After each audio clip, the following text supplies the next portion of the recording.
तोरा देहिया पपारी अच्छा हमारो मरहब तू हंस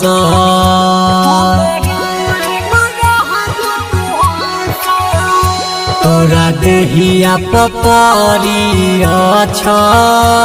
हमारो मरहब तू हंस सात फेरा लेबू मरवा में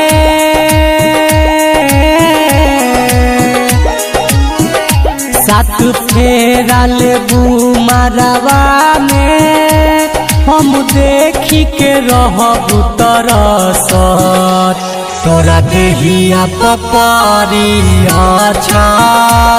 हमरो मरहब तू हंस सनहिया रिकॉर्डिंग स्टूडियो कटसा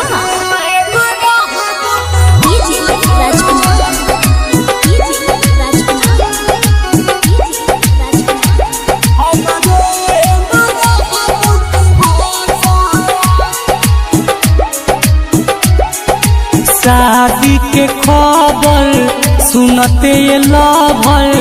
दिलवा कइल बा धर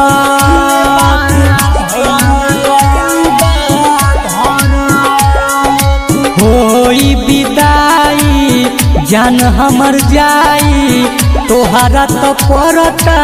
न फरक अखिया से लोरावा गिरे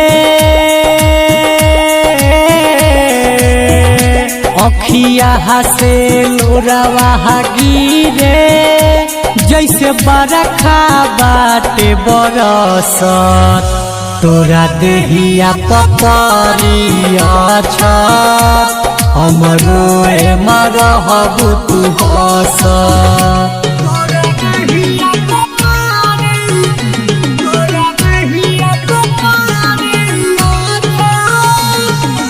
म्यूजिक बाय मोहन यादव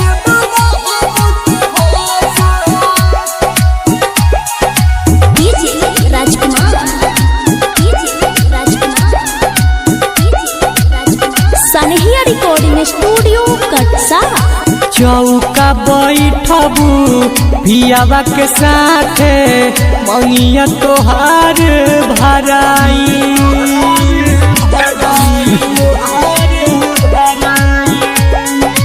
बगले में खारा होके बेचारा लाल देव देखत रह जाई दीपक कहा के दिल में समा के दीपक कहा के दिल में समा के आज काहे तू बारू डसत तोरा देहिया पपारी अच्छा हमरो मरहब तू हंस।